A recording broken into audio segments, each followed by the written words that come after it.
Hello guys, welcome back to the channel. आ चुके हैं हम लोग अपने नेक्स्ट टॉपिक पे, जो कि हमारा है एक्सप्लेन प्रोटोटाइपिंग और उसके स्टेप्स बताने हैं, साथ में हमको उसके एडवांटेजेस बताने हैं। Concept of prototyping.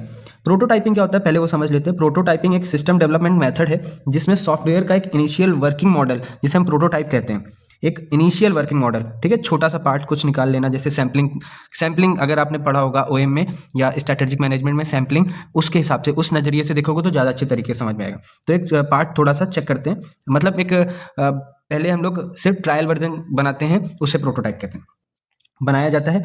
और इससे यूजर को आइडिया मिल जाता है कि फाइनल सिस्टम का लुक और वर्किंग कैसी होगी। पहले हम लोग छोटे उसमें स्केल में चेक करने के लिए, जैसे सैम्पलिंग होता था, वैसे ही प्रोटोटाइप क्या होता है कि हम लोग पहले पूरा सब कुछ नहीं बनाते हैं, पहले खाली टेस्ट करने के लिए उसी एक सिस्टम बनाएंगे जैसे हम चेक कर सकें कि क्या हो सकता है क्या नहीं हो सकता है। बेसिकली आपने कभी ना कभी सुना होगा कि बीटा वर्जन होते हैं गेम्स के आते हैं, तो कुछ ही यूजर्स को दिया जाता है, फिर वो रिव्यू करते हैं, चेक करते हैं, फीडबैक देते हैं, उस हिसाब से फिर उसमें चेंजेस होते हैं या नहीं करने की जरूरत होती है तो उतार दिया जाता है।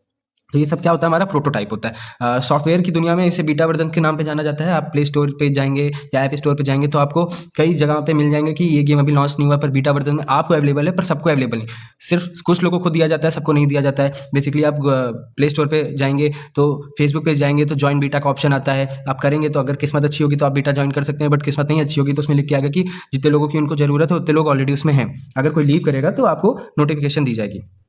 तो ये होता है हमारा प्रोटोटाइपिंग। अब प्रोटोटाइपिंग के स्टेप्स क्या होते हैं? पहला होता है हमारा identifying basic requirements. Developer user की बेसिक नीड्स को समझता है कि हमारा जो कस्टमर है उसे किस चीज़ की ज़रूरत है, क्या उसकी रिक्वायरमेंट्स हैं, वो सारी चीज़ें। दूसरा आता है डेवलप इनिशियल प्रोटोटाइप।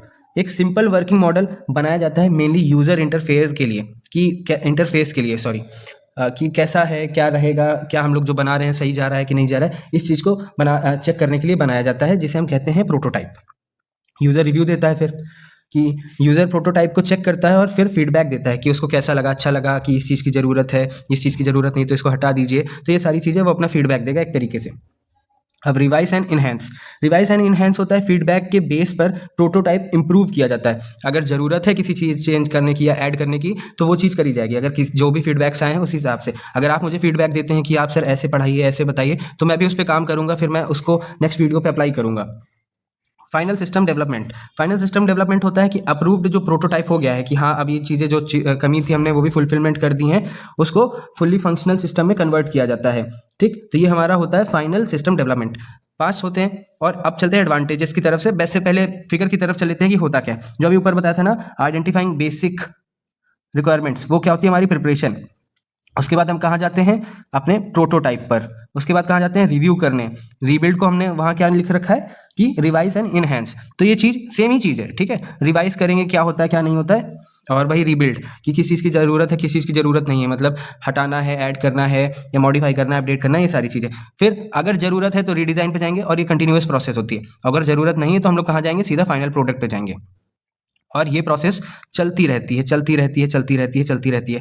क्योंकि अगर अभी जो मैं फेसबुक का वो दे रहा था आपको एग्जांपल, तो वो चीज़ भी ना हमेशा रहेगी। जॉइन बीटा में आप कभी भी जा सकते हैं, कभी भी लीव कर सकते हैं, वो आप पे डिपेंड है। बट जॉइन बीटा हमेशा रहेगा, क्योंकि वो हमेशा अपडेट करते रहते हैं, अपने इंटरफेस को चेंज करते रहते हैं, या उनमें नए नए फीचर्स डालते रहते हैं, तो ये सारी चीज़ें चलती रहती हैं।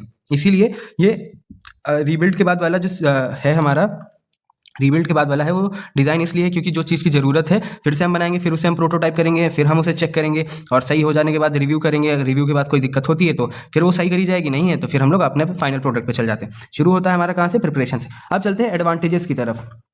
एडवांटेजेस क्या है हमारे, यूजर इन्वॉल्वमेंट। इसमें किसका इन्वॉल्वमेंट होता है, हमारे यूजर का इन्वॉल्वमेंट होता है। यूजर डायरेक्टली इन्वॉल्व होता है, इससे सेटिस्फैक्शन बढ़ती है, क्योंकि यूजर को पता चल जाता है कि क्या चेंजेस की जरूरत है, वो बता सकते हैं, फिर वो अपने हिसाब से चीज़ें चाह सकते हैं कि हाँ इस चेंज की जरूरत है, उनको वो चेंज मिल गया, वो खुश हो जाएंगे, तो इससे क्या होगा, उनका सेटिस्फैक्शन लेवल बढ़ जाएगा। अर्ली एरर डिटेक्शन होता है। अब हम लोग उसको पूरे सिस्टम की जगह सिर्फ एक छोटे स्केल में ही चेक करते हैं, तो हम लोग गलती पहले ही पकड़ सकते हैं। तो गलती हो या मिसअंडरस्टैंडिंग हो, वो स्टार्टिंग में या जल्दी पकड़ी जा सकती है। विजुअलाइजेशन क्या होता है, विजुअलाइजेशन में होता है यूजर सिस्टम को पहले ही देख सकता है, बनने से पहले ही उसको पहले ही पता चल जाता है कि ये होने वाला है, इसमें ये चीज़ें होंगी, इसमें ये हमें ज़रूरत है चेंज करवाने की तो वो भी बता सकता है। तो ये सारे क्या होते हैं हमारे एडवांटेजेस होते हैं। आई होप आपको समझ में आया होगा और आपके भी जो भी फीडबैक्स है वो आप कमेंट में बता सकते हैं या कोई भी क्वेश्चन क्वेरीज हैं वो आप मुझे बता सकते हैं, उस पर काम करा जाएगा। मिलते हैं इसी के साथ नेक्स्ट वीडियो में और आप एग्जाम की अच्छे से तैयारी कर रहे होंगे, मुझे पूरी उम्मीद है। तब तक के लिए जय हिंद जय भारत।